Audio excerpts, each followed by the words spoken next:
Good afternoon, everybody, and welcome to this week's property market update. So this morning's Times was, I read that Boris Johnson is saying that there's going to be a V-type recovery. I'm not sure about that, and I suspect that that this is going to be watch this space. The issues, I suppose, are that the rest of the economy will watch the property market to see how it's recovering and perhaps even mimic the way the property market will recover. They're saying the bounce back is going to be good, but we're going to talk about a side subject, which happens to be certainly an issue during the lockdown and certainly afterwards, and that's the survey market. So for those who were trying to seek a survey, it was extremely difficult to get people, surveys to come out and do those surveys. And I think that was where the sticking point was to progress transactions. Now we're in a sort of ease lockdown, but of course, if everybody knows, how long will this last? And whether any type of second wave or partial lockdown will affect the local property market. So all of these things are things that we're certainly worried about as lawyers, but we also have with us Pavan Chowdhury of Woodlands Estates, who's just going to give us on-the-ground advice from the estate agency point of view. And I think that's important, particularly as all of us usually go through agents and they certainly have their ear to the ground. I want to really go through with you today, certainly with my colleague, is where we are at in terms of the market, what the problems we foresee, and how this is all going to pan out. So I want to introduce you to Gurdev Mann, who is our head of property, and who's a seasoned solicitor, 17 years. He really does know what he's doing and talking about, and I'd like to ask him to really tell us what the property market is up to. Gurdev. Thank you, Vinay. Good afternoon all, and I hope everyone is keeping well and safe. Now, my name is Gurdev Mann. As Vinay has introduced me, I'm a partner here, head of property, deal with all aspects of property, including lease extensions. So on the panel today, again, as Vinay has introduced, Vinay is clearly hosting, Vinay Tanna and Pavan Chowdhury, who's the managing director of a local estate agency near the offices, Woodland Estate Agents. Pavan I've known for some while now, and I must say, a bit like Garner and Hancock, they do give that sort of bespoke one-to-one sort of tailored service should anyone be fortunate enough to ever be in communication, for example, with Pavan or Woodland Estates generally.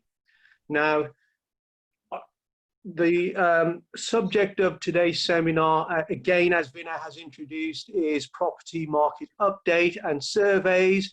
And it was very well introduced, the surveys element, which can easily be overlooked even in the normal of times, the importance of surveys. So we've attached it as part of this survey. Now, I propose to go through the slides and the presentation, essentially split up into 3 sections.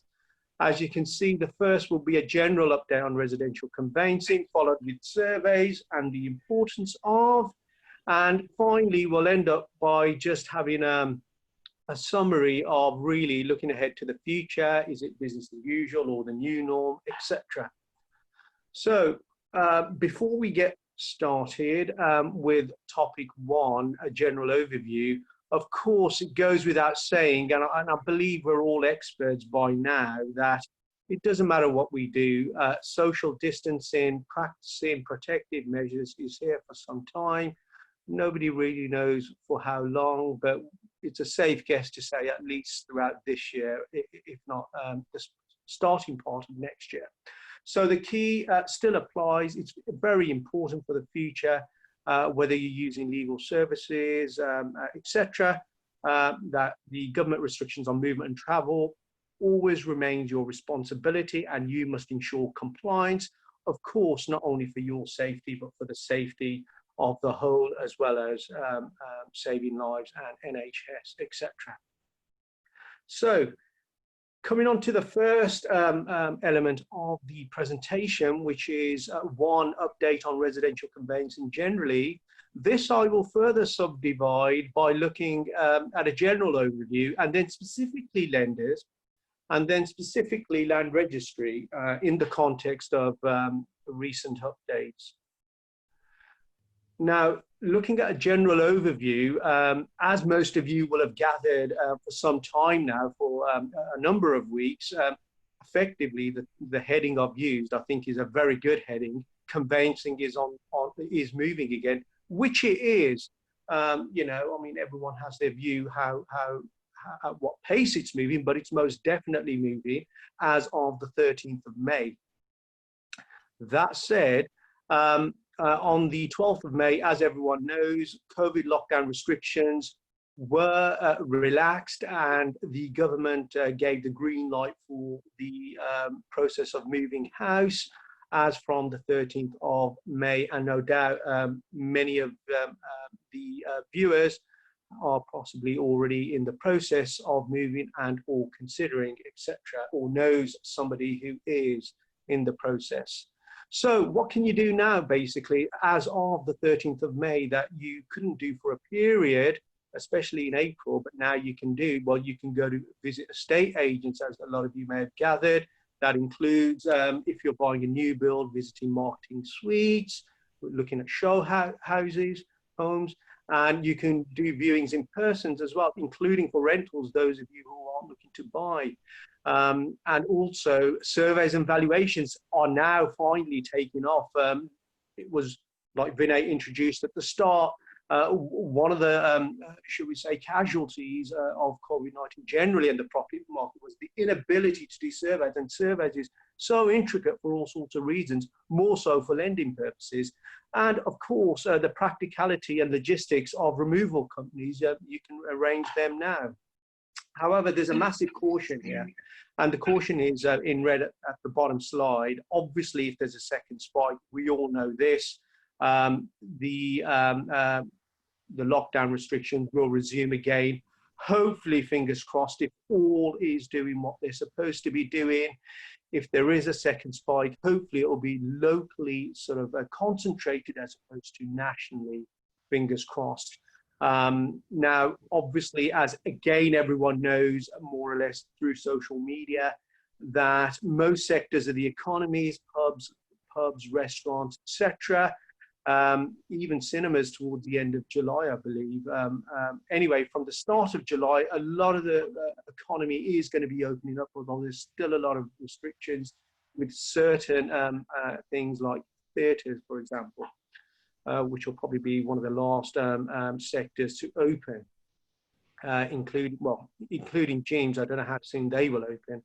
Now, that said, moving swiftly on, obviously, one of the main reasons the government is relaxing the regulations on both the construction and property market is quite simply to kickstart the market. And as a lot of you may have gathered on the news yesterday, the government's new hashtag is build, build, build, which, to be quite honest with you, is one of the main ways to get out of this, shall we say, situation we're in, where there can be possible insecurities, etc. The more the economy can be functioning, shall we say, it has a massive knock-on effect on all sorts of things: suppliers, people buying, selling, estate agents, everyone, lawyers.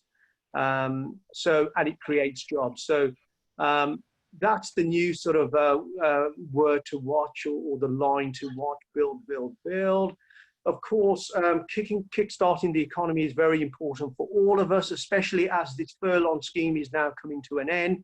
Of course, the government's financing people to stay at home. So they do need to start now, not only getting back some revenue via tax collections, also more importantly from stamp duty, which is a big earner for the government. Of course, that's to spend on the economy and all of us, and whatever other projects the government is doing to enhance the economy and various sectors in the economy, for example, like school spending on that. Now, obviously, one of the reasons for also bringing some sort of relaxation is to bring a bit of normality And since the 13th of May, and I'm sure Pavan will sort of, to a certain extent, confirm this, there has been, particularly in May, since the 13th, on the website for a lot of the estate agents, a surge in people visiting the websites, general activity, and also a surge in interest in property, especially the talk is now buying somewhere where there is outside space, for example, including countryside properties. But flats, I mean, I think buying a flat now with some outside space has never been more valuable and important. And I think if one thing has been learned in the context of property through COVID-19 is that outside space, even if it's a balcony, minute, it's absolutely crucial and invaluable, even looking ahead. And just for general health and well-being, basically, it's nice to have a bit of outside space. Also, there's been a surge in rental as well for those people who are renting. And we have seen ourselves at Garner and Hancock, and I'm sure this is true across the board. There has also been a surge in quotes as well. I've noticed the difference. For example, April wasn't as busy, shall we say, in terms of quotes for obvious reasons, but most definitely May and June, it's now getting quite busy. There's also a backlog, of course, when the lockdown was introduced, more or less around the 23rd of March, of about 450,000 or so. That was the official government statistics, where people's plans, lives, buying, selling, renting was all on hold, limbo, etc., not progressing. So all of that now is obviously filtering through, and I'm sure some of you are part of that 450,000 number that are seeing that now happen. Now, moving on to lenders, basically, when the lockdown was initially introduced, one of the changes that was made to support the sector and also borrowers was mortgage payment holidays. Now, this initially was capped until the 31st of July 2020. However, this has now been extended until the 31st of October, which is very good. It's almost in line with the furlong scheme, basically, which sort of ends there. Like, you know, I think that's the last day for the furlong scheme as well. That said, it allows basically for completed mortgages.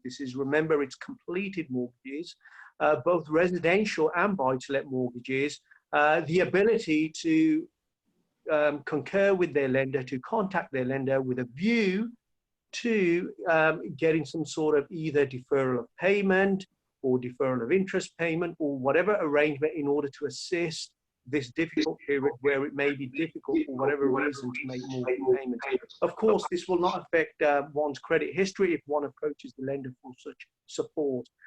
And generally speaking, the UK Finance, a governing body for lenders, basically, who collectively represent the lenders, have put out statements in social media essentially saying that lenders, because we're still coming out of COVID-19 and because it's still potentially a difficult time, basically, for all sorts of reasons, lenders are committed to helping customers that need support. So any of our clients who have completed and any of those who have recently completed, any problems, please do approach your lender. There's a lot of help out there with lenders, and they've got this policy as well to help.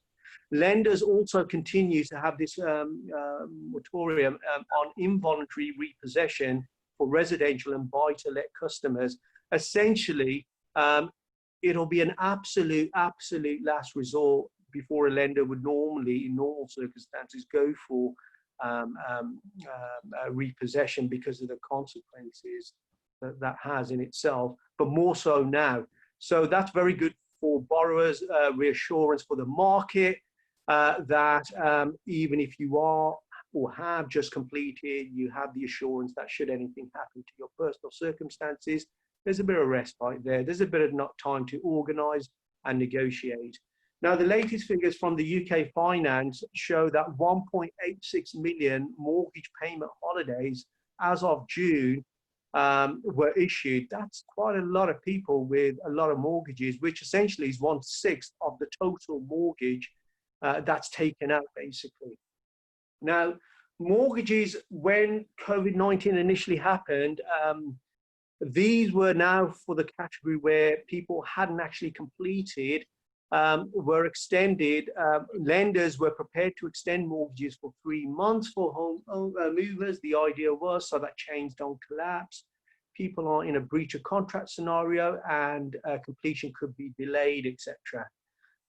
Now, again, this is at a point where it's at an end almost, but coming back to my earlier point, the bullet points, lenders are still committed to helping. It's a general statement made by UK Finance, who represents all lenders, that's the attitude of the lenders. So whilst this was definitely assured there will be a 3-month fix, it's still operating at the moment, basically. Of course, you can still get a mortgage, and like I've mentioned there, the big difference about now compared to the crash we had, the credit crunch in 2008, is banks and building societies do have liquid, they do have money to spend, basically, or to lend, shall we say. Of course, like I've mentioned at the bottom, it could be, the lending could be restricted in terms of loan to value. They might lend less, possibly not 95% mortgages for some time, and also they might withdraw certain products, etc. But the point is, lending is still there. Now, the land registry in all of this is still operating as it has been for the last 2 or 3 months, which is the land registry has relaxed some of their rules. And one of the main rules is that the land registry, whilst never really has accepted electronic signatures, are now temporarily accepting that. And more importantly, deeds which normally need to be, we as solicitors need to have the original in our presence, basically, before uploading to the land registry. The land registry are now also happy for deeds to be accepted as a PDF document, providing it's the whole document that's a PDF as one, and it's signed, basically, etc. Now, the requirement for the land registry of signing a legal deed document in the presence of a witness physically still remains, basically. However, there's ways and means that people have developed over the last few months where people have found ways of, shall we say, practicing social distancing and precautions whilst having a deed signed in the presence of a witness. An example is using the car. One is on the outside, one is on the inside, placing documents at a distance, using porches, using windows, all at a distance, using own pins, etc. Now, these are temporary relaxations by the land registry, and even now they can be, they can revert back to normal requirements within 24 hours. Of course, electronic signatures, there's no definitive ruling on the use of that generally across the board for conveyancing. There's no definitive higher court ruling, and also it's not been yet introduced by law, by statute, and it's under review and consideration by the governing body for solicitors, the Law Society. No doubt there'll be more developments on this, hopefully in the coming 12 months. Now, coming on to the second aspect of that was the update element finished, surveys. Again, Vinay touched on the importance of surveys, and we have all experienced how this has surveys are critical for people getting mortgages. Now, generally speaking, when I, as in my 17 years experience, I've always given the same advice, which I'm going to outline here now, basically. And I have always seen the importance naturally of a survey, basically. But I think if you apply the principle of surveys in everything else we do in life, it's always important to investigate, check, consider before you make a decision. It's as simple as that, basically. Buying a property is no different. Now, under the general law, the condition and the condition of the property and surveys is your responsibility, whether you do them or not. The principle under the general law is let the buyer beware, basically, and the title speaks for itself. You don't do a survey, you don't know. Tough, basically, if something turns out, providing you haven't been deliberately misled. Now, I've put 2 bullet points here, which is what I always say to people or my clients, whoever are looking for a survey. etc., is would you buy a car? When a client asks me how important is a survey, I said, well, would you buy a car without looking under the bonnet? In fact, the answer I always find is yes, and to a certain extent, I would as well, basically, if it's the right car. And the same applies with the property, although I wouldn't do the second one. Would you buy a property without undertaking a proper survey? Unfortunately, most of us do, because we are so concerned and consumed about just getting into the property, and quite rightly so, that almost surveys is the last thing we sort of consider. Not to say that we're not directed towards a survey, but it's something that we don't consider as seriously. So one thing I would say as solicitors, and this is why we always say to clients, we as solicitors only deal with the legal aspects. For example, if you're buying a car, I will happily go along with you. I'll look at the logbook, the legal paperwork, and I'll say it's perfect. But you take me underneath, hello, can I be heard?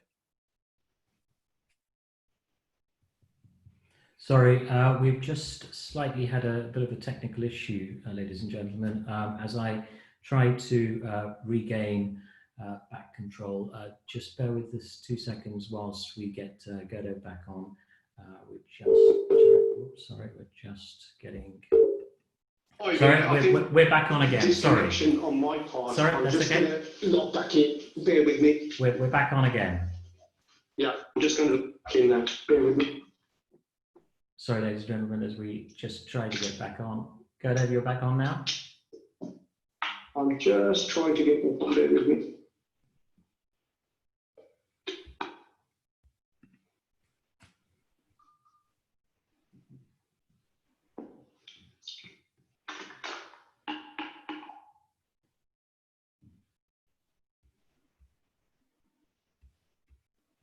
So as we wait for Gurdev to sort himself out, I do have someone who I'd like to ask, because there's quite a few questions which we want to deal with.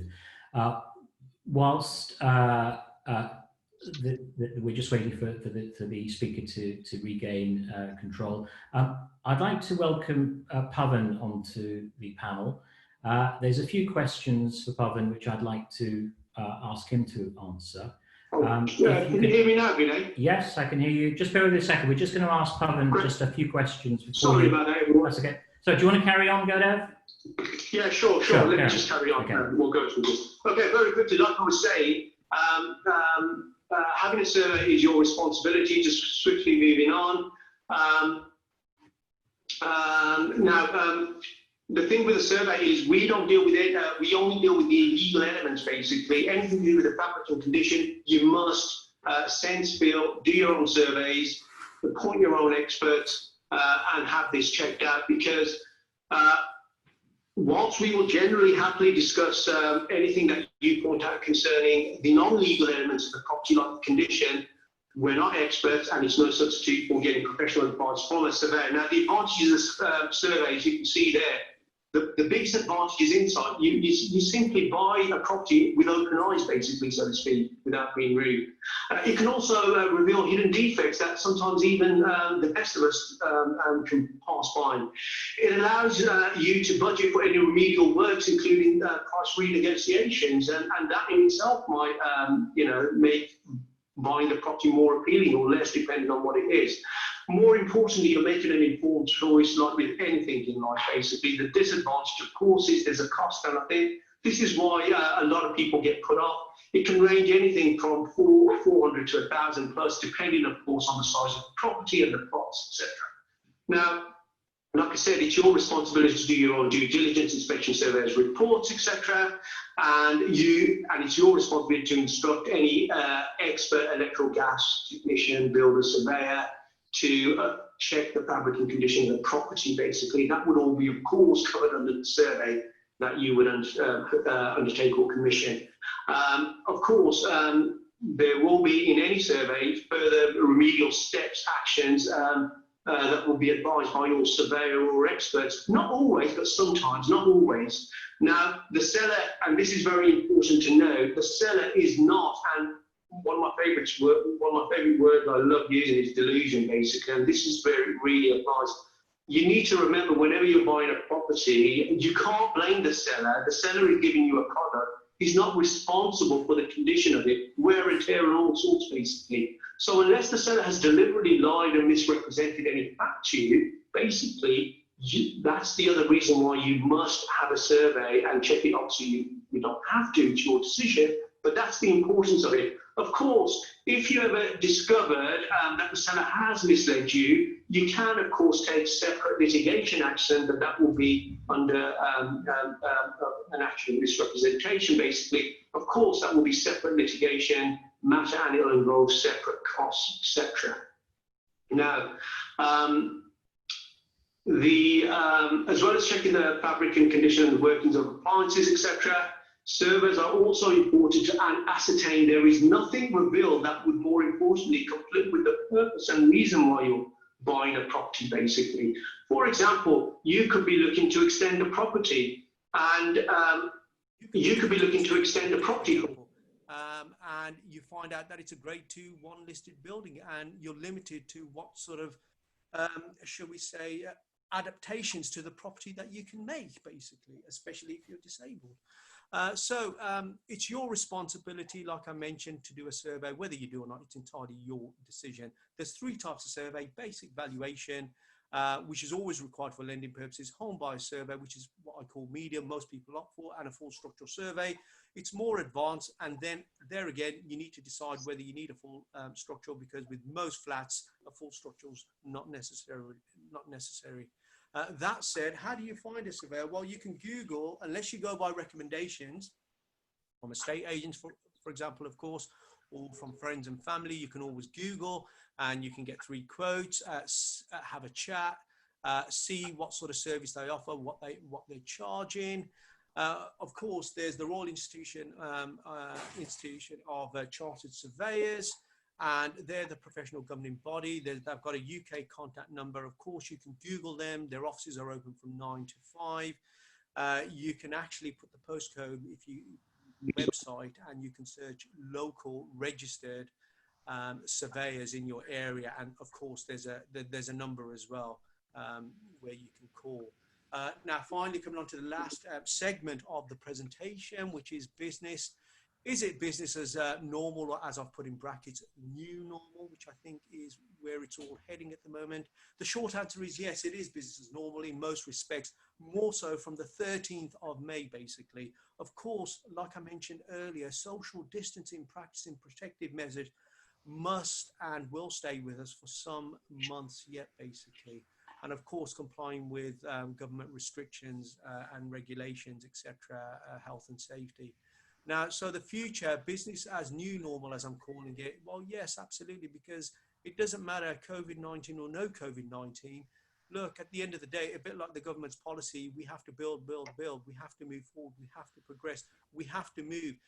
The property market's always been dependent on confidence, generally in the market and people. Employment, of course, very important, supply and demand, and just generally the wider progression of the market. And this is why, coming back to the earlier point and the government's hashtag, build, build, build, it's very important for the property market in more ways than one. That said, like I mentioned there, regardless of COVID-19, people always need to buy, sell, remortgage, lease extensions. These things have to happen. People move for lifestyle, relocation, schooling, work, in retirement, all sorts of reasons, basically. Now, obviously, with the experience of COVID-19, more and more people will be looking for their next move to factor in outside space, which, like I said, will be very valued, even if it's a garden, patio, balcony, etc. Now, regardless, the property sector, I am of a firm view, will forever evolve as it always has been since World War II. Despite all the recessions and all the downturns, upturns, etc., it's almost a cycle every decade. And of course, once a vaccine is found, things should improve a bit more. That would resemble more normality. So yes, if it's not currently felt by some people, although a lot of people I talk to are feeling some sort of normality, and they're very happy to feel that, I must say.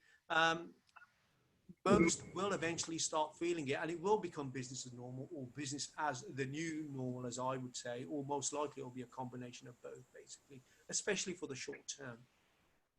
Final note, COVID-19, whilst a few firms have closed and some firms have been working remotely, we have obviously remained open with a number of firms basically, and we're working remotely. We continue to serve. We're in the area, Old Isleworth. We offer the bespoke, a bespoke direct personal one-to-one service. We are established, and within the Old Isleworth area, we're more than happy to address any questions, concerns. Happy for anyone to make an appointment to visit the offices. And we're situated in Old Isleworth, near St Margaret's and Richmond, easily accessible. And like our motto is, we always look forward to being of service to you and assisting you in buying and selling your most important asset. Finally, just to wrap up, next week's seminar is going to be presented by a partner of the firm, Daniel Flynn, who is a solicitor advocate and also a litigation partner, head of dispute resolution. And it's I love the title. It's a very nice title. Is your last will the last word? That sounds very interesting, just reading the title. So please do tune into that next Wednesday at 3 p.m.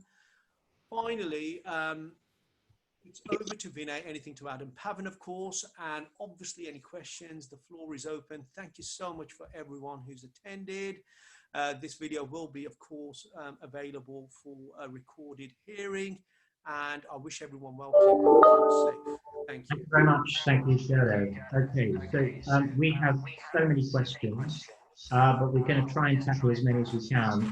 But I'd like to introduce Pavan to on the panel and ask him a few questions about what he's experiencing, certainly on the ground, when it comes to the property market. Pavan, please please tell us what your views are.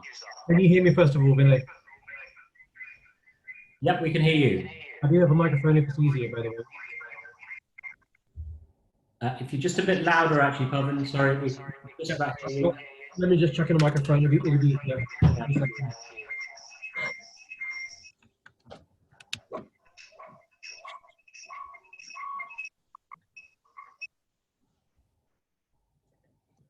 Okay, let me just do this now.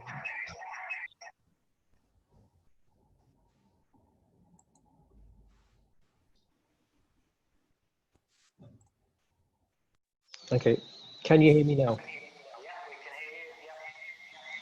Lovely. Okay, better. Right. So let me first of all answer Maria's question,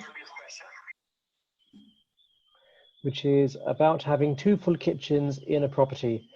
You are going to have a problem there, Maria, because lenders look at standard, what's called normal security, and that would be having 1 house with 1 kitchen. If you have 2 kitchens, then you basically have, in theory, 2 properties. So if you do have a lender, there is somewhere in your terms where having 2 kitchens will probably be against the terms of your mortgage. And also, I'm quite sure that the local authority would have a issue with that as well. Pavan, I've got a few questions which are coming through email and text. Pavan, what's your general feeling on the market at the moment? I know we spoke about the lettings market, and so if you could talk about firstly the buying and the selling. Are people coming into the market, and what your feelings are about the next sort of wave, if I can put it that way? People are still buying. Yes, they are. I'm actually currently dealing with 2 people right now that are selling to buy, and whoever was looking to purchase up until March, April have reactivated searches. So we found that from the middle of May onwards, things picked up. June was extremely busy. There were a lot more people who had to move that are now searching. There are properties coming on daily. There are small properties, large properties. Everyone is now looking to move, albeit with keeping to within boundaries of distance. Viewings are being done. Mortgage lenders are now carrying out applications and taking surveys. They have now tightened their criteria. So some of the more higher loan to values have been changed. For example, Nationwide put their minimum deposit at 15%, I think, a few weeks back. It is a little bit slower, and there is a current feeling that prices will go down a fair bit. I haven't seen that yet, because right now we have more demand than supply right now.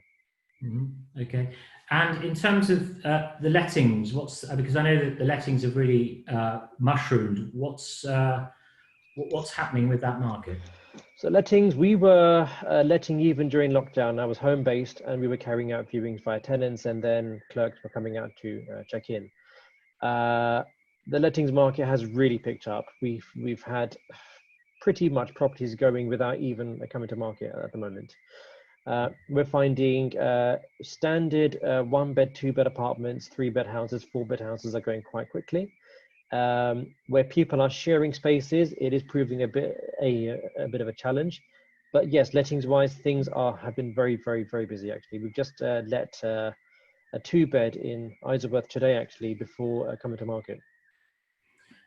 And obviously, this big thing in the news about planning being eased, particularly of commercial properties, shops, which can be converted to residential. How do you see the planning, the easing of planning, helping with the market?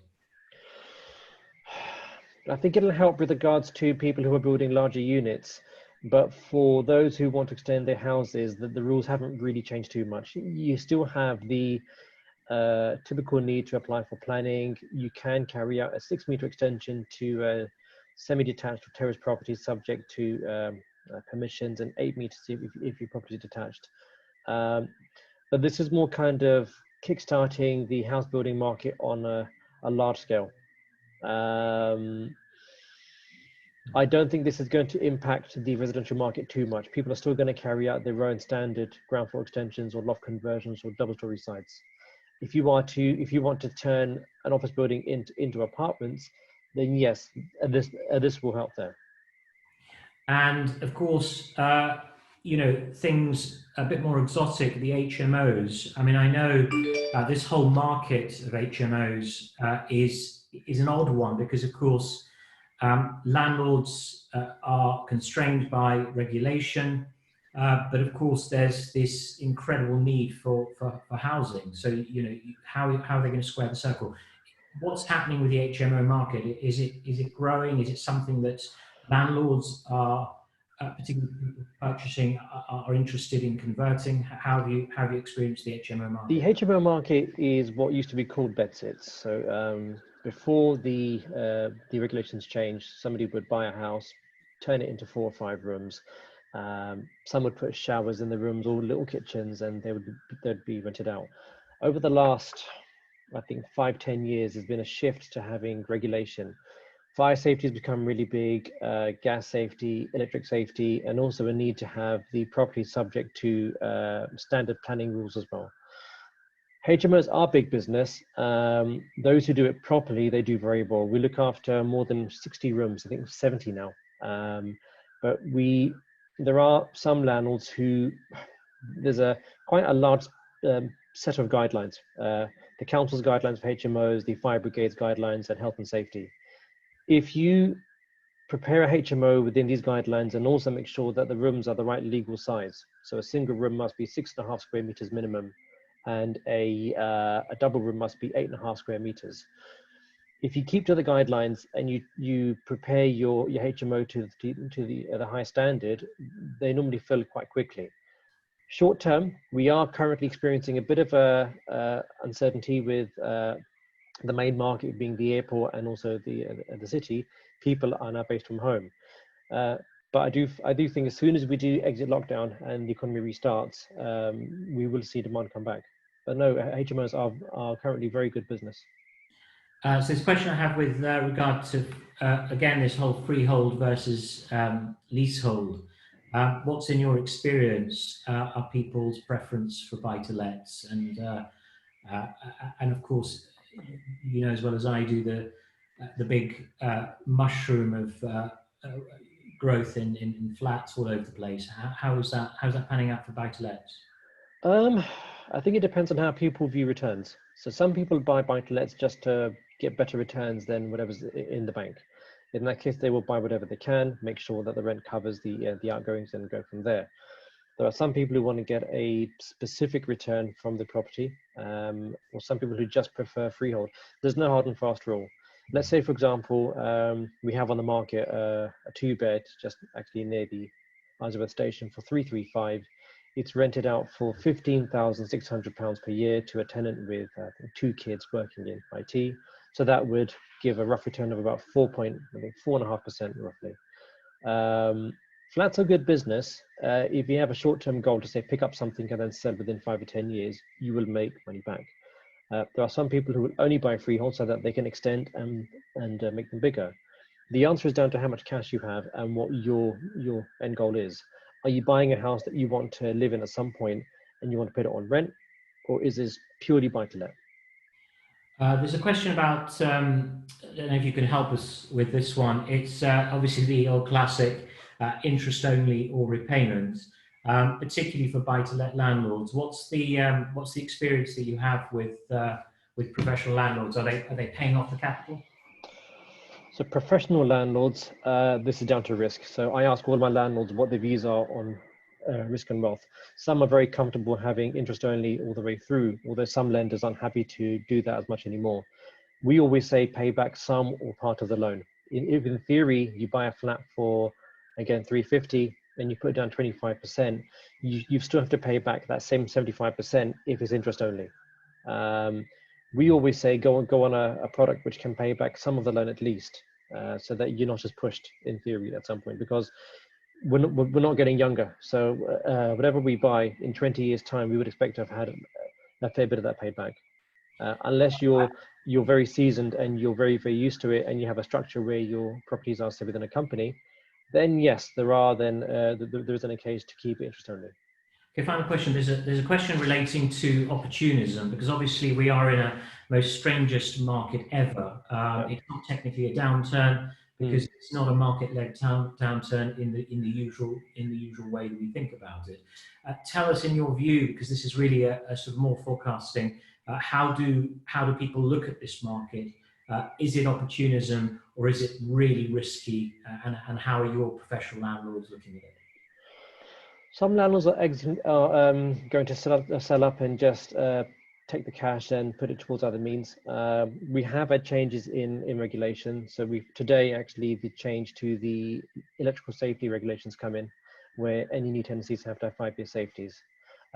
Some are seeing this as a chance to buy some more. In terms of opportunity, we're going to have local pockets, I think, up and down the country. Some areas will depress more than others. So there are some who are currently actively searching and they're happy to buy whatever they can right now. I think it is down to whatever you're buying, do the numbers stack up? Are you getting that return?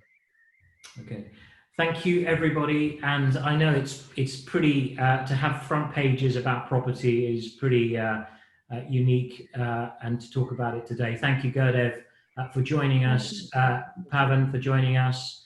And for next week, we have Daniel Flynn, our solicitor advocate, who will have another topic. So join us next week. Thank you, everybody, and keep safe. Stay safe.